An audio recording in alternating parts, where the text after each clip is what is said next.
اس سے چھٹکارا پانے کا ایک آسان نسخہ یہ ہے کہ جب ہم رات کو سونے کے لیے بستر پہ لیٹتے ہیں تو جیسے انگریز ہمیں سکھاتا رہا ساری عمر کہ رات کو سونے سے پہلے بستر پر لیٹے ہوئے ریویو کیجئے کہ آج میں نے کیا کیا کیا اور اچھا کام کیا تھا، برا کام تھا، کیا تھا. تو اس سے ایک مدد ملتی ہے کہ اگلے دن ہم گزرے ہوئے کل کی نسبت بہتر طریقے سے گزار لیتے ہیں. تو اگر یہ یاد کرنے کی بجائے کہ آج میں نے کیا کیا کیا، کیا اچھا کیا برا تھا، اگر میں یوں سوچ لوں کہ میں زندگی میں کب کب مایوس ہوا بہت،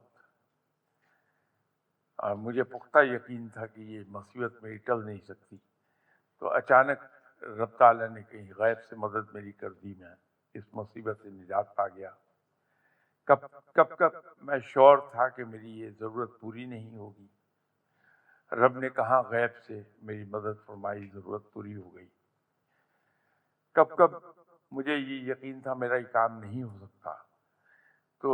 ایسی غیر متوقع جگہ سے اللہ نے کام کیا کہ میں خود حیران رہ گیا کہ یہ ہو کیسے گیا ہے. جب میں یہ یاد کروں گا تو رب کے لیے میرے دل میں ایک عجیب طرح کی شکر گزاری پیدا ہوگی، اور وہی شکر گزاری اگر میں یہ پریکٹس جاری رکھوں تو بڑھتے بڑھتے رب تعالیٰ کے ساتھ شکر گزاری کا ایک تعلق بنائے گی، ایک محبت کا تعلق بنائے گی، اور وہی محبت یہ یاد کرتے رہنے سے